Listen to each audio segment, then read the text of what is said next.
Hey, lovers! Welcome to the Book Lovers Club, the podcast where we celebrate Black Sapphic love stories, one book at a time. I'm your host, Joy, a married lesbian, lifelong book lover, and relational communication scholar.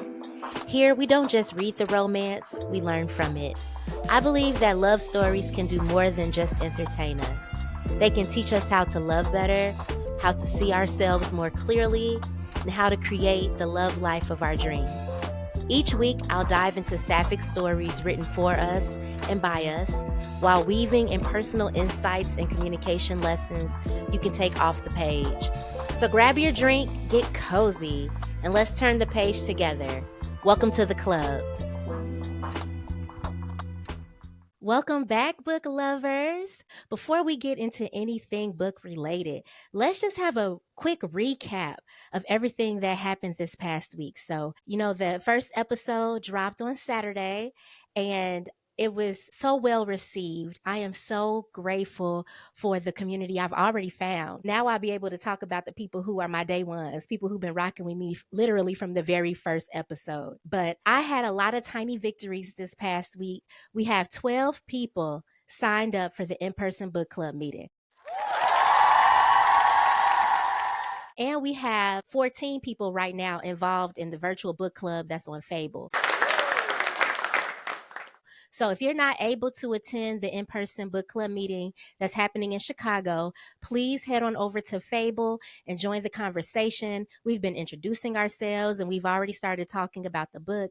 And the thing that I love about Fable is that, one, you can read the book directly in the app, so you can access the book. Also, we can have discussion chapter by chapter, and that way the discussion is just in that section of the chapter. So if you haven't read yet, you can avoid spoilers. So it has a lot of different features, but that's what I love the most, is that we can get down into the details and go chapter by chapter to talk about this book without spoiling it for anybody else. Okay. So today we are going to get into the book just a little bit, but I'm going to talk about some themes from the book and tie in some of my expertise as a relational communication scholar. But I just really wanted to thank y'all for supporting me. And I want to give a special shout out to Miss Aaliyah, because I actually thought that I was going to be the only person on Fable for a while, because it did take a little bit of time before people found their way to me. But she was the first person that was on Fable and that was engaging with me and talking with me. And I told her, like, look, I thought I was going to be in here talking to myself. And she was like, no, I got you. I got you. And she has been engaged and talking to me. And she's a recent graduate from Columbia. So congratulations on graduating. And I'm just wish you well on this new journey in your life. But thank you for being the first person to join the Fable and talking to me on there and engaging with me. I really mean it and really am very grateful. So congratulations again. And just, I wanted to give you a special little shout out. But this week, we also had 7 people that subscribed to my newsletter, which is Joy's Love Note. So if you would like to stay in the know about updates with me and other things going on with the podcast, you can also sign up and subscribe to my weekly newsletter. And those newsletters are sent out every Monday. So depending on when you subscribe, you'll get it on the upcoming Monday, but they're sent out every Monday. So we got subscriptions to the newsletter. We got people signed up for the first in-person book club meeting. We have some people engaging in conversation and joining our virtual book club. And I even got some people subscribed to the YouTube channel. So I am just very grateful, because y'all, I'm doing all of this while working a full-time job, okay? And being a wife. Let's start there. Being a wife and being a very attentive partner to my wife while also juggling this endeavor that I am building. So everything that y'all are seeing, just know I am doing this shit myself, okay? I built my website. I created all of the graphics and everything that you're seeing. I am doing this organically, for me, by me, but I do have a lot of cheerleaders and people who are rooting for me along the way.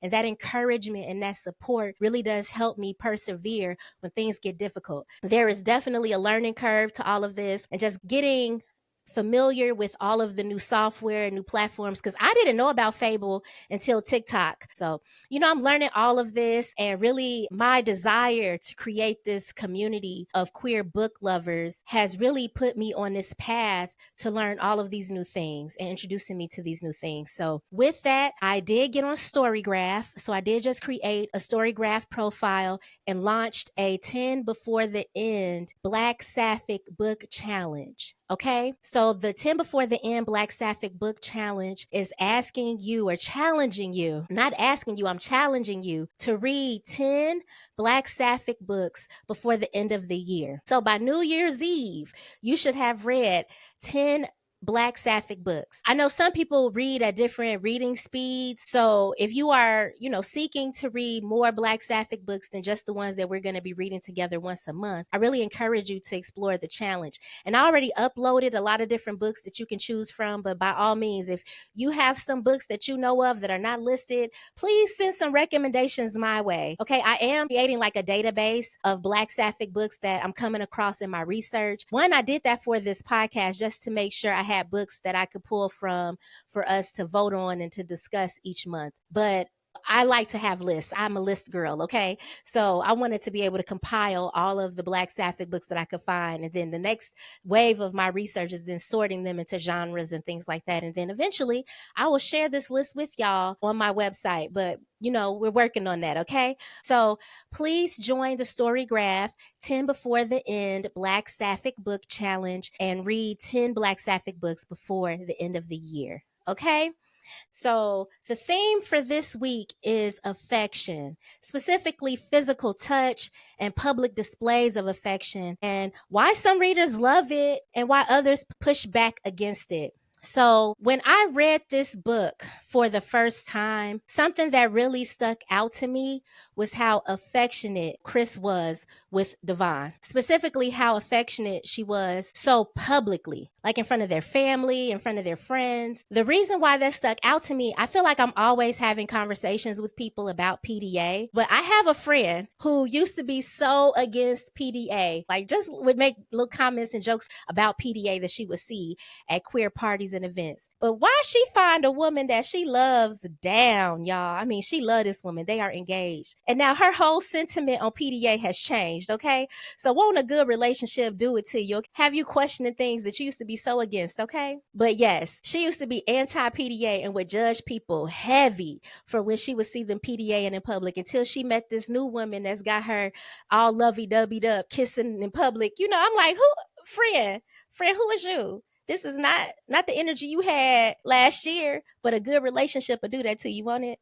Okay. But that was something that really stood out to me from this book, was how affectionate they were, especially in front of their family, because I don't really recall a lot of memories as a child watching the adults around me be very romantic and affectionate with each other in front of me, in public. Even I think once I entered into same-sex relationships, I feel like my fear around how I was being perceived by others by being openly queer led to me not displaying affection publicly. I hope that makes sense. So I know I told y'all that my coming out was very messy, and we'll get into it another day. So I'm not going to get into all the messy, gritty details, but at one point in time, I was dating men, even though I had an attraction to women and would often talk to my partners about my attraction to women. It wasn't until I was much older that I finally felt like I need to explore this and figure out what this means. It's not going anywhere. And once I finally, started dating women, I realized, like, I don't know how I was dating men. Like, you gay as hell. I really came to that conclusion for myself, that I think I'm a lesbian. I don't know how I was living before, but it took me a while to get to that conclusion, okay? So once I realized that for myself, I've been dating women exclusively since then, and now I am married to my beautiful wife, okay? But there was a point in time where I was closeted. I just had a lot of fear around my sexuality being so visible. And I think that era of when I was grappling with my sexuality and coming to terms with who I really am, and really going through this grieving process of who I thought I was, and learning to live in my truth and be my authentic self, there was this internalization that like I had to hide myself. And I think that over the years, that has impacted my comfort with PDA. Prior to dating women, I used to be very affectionate with my previous partners because I never even thought of it. It's so normal for us to see heterosexual couples being very affectionate in public. And I feel like no one even bats an eyelash. You can go to a party or a club and see a couple like practically having sex on a dance floor.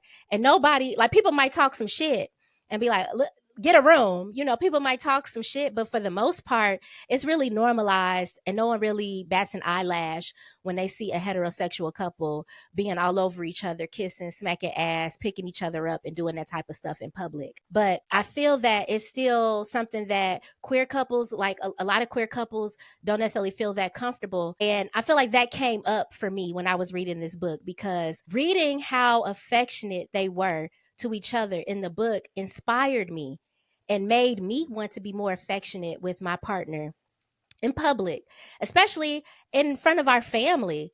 You know, we got married, and why was I even thinking about like, are people going to be uncomfortable seeing us kiss in the chapel? Why would I even think that? Like, why is that something that was even a concern for me? Their comfort with seeing me embrace and kiss my wife at our wedding. And if you really fuck with me and you're really supportive of me, then why does that make you uncomfortable? You know what I mean? So, research shows that same sex couples tend to show less PDA than heterosexual couples, often not because they don't want to, but because they feel less safe or accepted when they do. And that's something that I think about. Like, why am I conditioned to always think about the comfort of the heteros? You know, why am I always moving through this world centering other people's comfort over mine? And is that the people pleaser in me? You know, where is this coming from? So, reading this book really inspired me to push back on this fear that I have of openly loving my wife in public. And I know some of this is also a survival trait because it wasn't so acceptable to be so loving and so openly queer in public, you know, not that many years ago. Okay. In fact, it's still not safe, depending on the household that you live in or the community that you live in or the space that you're in. It's not so safe. My wife and I love to travel. And we've gone to Italy and we've gone to Rome and we visited the Vatican. And that was just something that I was thinking of the entire time that we were in Europe, is about, you know, how safe are we going to be in places? How affectionate can I be with her in those spaces? And I did a lot of research before we went out of the country. And, you know, some people thought I was doing the most, but it was something that I was worried about. But this still leads me to this, like, why am I so conditioned to always be thinking of other people's comfort around my queerness? And I think a lot of us do that. So one of my favorite things to do is, when I really love a book, go on Goodreads and read the 1-star reviews, because it's just, reading and art is so subjective. You could love a book and would give it a 6+ stars, but you could always find at least one person on Goodreads that hated that book and tore it apart. And I don't know, it just always helps me keep things in perspective, that as long as I liked it, it's okay. Some of y'all might not like this book. I really enjoyed it. I'm rereading it right now with my wife, and it's still giving me the feels. I still enjoy it. But one of the reviews that I saw on Goodreads, it said that the amount of sexual innuendo and PDA in front of their family was just weird. You know, and it was several reviews and comments where people were really upset with the amount of PDA that they saw displayed between the characters in front of their families. And I actually took it in a different direction and was like, okay, challenge accepted. All right. Sometimes when we're at family functions, I feel like I intentionally don't sit how I would normally sit with my wife or do things because I'm worried about how we're going to be perceived. And I don't know, this all just made me think about how we're in a loneliness epidemic and how people are really touch deprived. I also read this article that was on Forbes. It was published in like 2020, but it talked about how we need anywhere from like 8 to 12 hugs per day to be in good health, okay? To be able to grow. And there are people who probably go their whole week without being touched by another person, without being held or cuddled or caressed or anything. And it's a lot of health benefits that come with physical affection. So, y'all know I am a relational communication scholar. So, I'm going to put my communication scholar hat on. But there is a theory that's called affection exchange theory. It was first coined by Corey Floyd. He's a professor out of Arizona. And this theory says that affection is essential for human survival and relational bonds and has a lot of different health benefits. But some of the research that's come out of this is that physical touch can lower stress and blood pressure. Kissing can lower cholesterol. Touch boosts your immune system, can improve relationship satisfaction and combats loneliness. Things like hugs, hand holding, that's linked to lower mortality rates and better mental health. And just thinking about some of the obstacles that might present itself that prevent queer people from feeling comfortable displaying affection publicly. Marginalized relationships are missing out on some of these benefits that come with being more affectionate. I think just about this double standard that sometimes straight couples, they get a lot of praise. Oh, that's so cute. That's so sweet when they're very affectionate. But then queer couples can be labeled as being too much for displaying the exact same level of affection. And there's just like I said, there's this bias and double standard that exists. I just think about the visibility of it too, how I think over the years, we've internalized the comfort of other people and worrying about how we're going to be perceived. Or maybe we're not out and not feeling comfortable being affectionate with our partners in public because we don't know how other people are going to treat us or respond to that. And just certain things that could be impacting this discomfort with queer affection and public displays of affection. So I think that some readers may unconsciously hold sapphic couples to a stricter standard. And that's what I felt when I was reading some of those reviews and those critiques. Like, if this were a straight couple, you might not question this dynamic and question this amount of PDA. And oftentimes people are just projecting. Seeing PDA or someone being really affectionate might stir up some discomfort if someone doesn't enjoy it themselves or they don't experience it themselves. So like I said, my one friend who used to critique it real heavy, singing a different tune now that she got a different boo. Sometimes, depending on who you're dating, they could bring out different sides of you and expose you to different things. Like, you might think you don't like this, but that's just because you haven't tried it with that person, you know? I think my biggest takeaway this week is that affection doesn't have to be these grand gestures of PDA. It could be small things like just holding hands or leaning on each other, sitting on your partner's lap, verbal affirmations, giving them praise and compliments in public. So my question this week, what I want y'all to really think about when you leave me is, how comfortable are you with public displays of affection? And do you hold yourself or other queer couples to a different standard when it comes to PDA than you do straight couples? And what does that say about how we've been conditioned, how you've been conditioned, whether in your family, in the environment that you grew up in? That's why I enjoy reading sapphic books so much, because it's representation that we need to normalize some of these things that we may not get exposure to in our everyday lives. So I just want you all to think about the health benefits that come with affection. And when you see a queer couple that's being overtly affectionate in public, what's your reaction to that? Does it trigger you in any way? And I want you to unpack that, because like I said, when I read it in the book, I noticed, I'm like, wow, they're very affectionate. And I don't know that I would do that in front of my family. And I immediately thought, okay, but why? And why do I feel this way? And why am I centering other people's comfort over mine? And just things to think about. Something I really challenge my wife and I to do is, when we have company, still acting like ourselves and being the loving and affectionate couple that we are normally, even when people are here. Because how you come to my house and you in my space and you don't feel comfortable seeing me hold my wife or her lay up on me on the couch or me kiss on her. I'm not talking about I'm about to have a full makeout session in front of you, but you came in my space and you are uncomfortable watching us be affectionate with each other. So you can take that homophobia up out of my house, okay? So that's something I really challenged her, like us to think about, is how are we even centering other people's comfort in our place of comfort? This is where we have full control and we should be centered here. Why are we putting other people's needs above our own? Okay. So I really want you all to explore what kind of affection feels safe and meaningful to you? And how reading stories like this can validate and encourage you, like me, and inspire you to think about your own expressions of love. All right. So each week, I'm going to leave you all with a lover's lesson or a love lesson. And this week, I am encouraging you all and challenging you. In fact, I'm giving you homework this week. Okay. The love lesson this week is I want you to try showing just a little bit more affection in public. Okay. Whether it's a hand squeeze, holding your partner's hand, giving them a hug in public, kissing them on the cheek, expressing some words of affection, telling them they look good, smacking them on their ass, sitting on their lap, whatever comes to your mind, whatever floats your boat. But I want you to be way more affectionate in public, okay? Do it for the plot.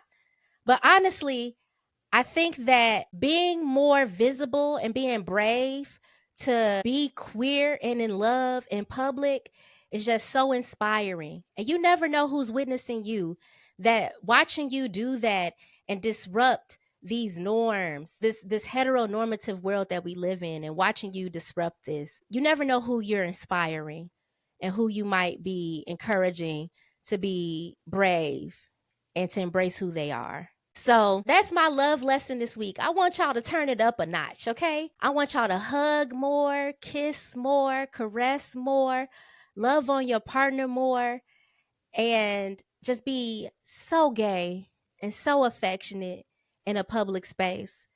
Because, I think that's a small act of rebellion, a physical act of protest that we all can do to just make this world more safe for people like us. So that's what I'm encouraging you to do this week. That is your love lesson. I gave you homework, okay? And do some research. Like I said, it's a lot of research out there on all the health benefits with affection. And go and look up affection exchange theory. Like I said, it was coined by Corey Floyd. I actually thought about going to Arizona for grad school just so I could study up under him, because I fell in love with affection research. There's so much research out there on like deceptive affection. And that's the ways in which people use affection to lie. So I took a class in college that was called Deception 101. And we talked about all these different ways around how people deceive and why people lie. We even had to keep a lie journal for one of our assignments. We had to keep track of all the lies that we told throughout our day and throughout our week and who we told them to. So I took some really interesting classes in college, but I fell in love with affection research and just how it's connected to our health and the intersections between communication and biology. Because there's this science to communicating. And I really believe that people who have developed really good communication skills tend to have better outcomes in life. And that's what I want y'all to learn by listening to me, are some communication behaviors, and be introduced to things that can really help you improve how you communicate with your partners and how you engage in your relationships. But this week, I want y'all to be way more affectionate, okay? Get 12 hugs a day. I don't care. Every time you see your partner sitting on the couch, I want you to plop on them. Lay on top of them. That's one of my favorite things to do. So my wife is 6'2". And I am 5 feet tall. And when we're standing directly in front of each other, my head is the perfect height to rest on her breast. And when I've had a rough day and I just need some loving, I just go and lay my head on her pillows and she just rubs my back, y'all. And whatever stress that I was feeling, I just feel it melt and evaporate out of my body. Like, it's amazing. So that's what I want y'all to do. Okay, that's your love lesson this week, is to be way more affectionate. Get those 12 hugs a day. Kiss more, love more. Okay? Well, that's our time. Thank you for tuning in to the Book Lovers Club. If you love today's episode, make sure you subscribe so you never miss a chapter. And if you're feeling generous, leave a review, because those reviews help other lovers find us. So if you want to keep this conversation going, please join me on Instagram or hop on over to Fable to join the virtual book club. And until next time, Remember, the stories we read can help us write the love lives of our dreams. See you next Sapphic Saturday.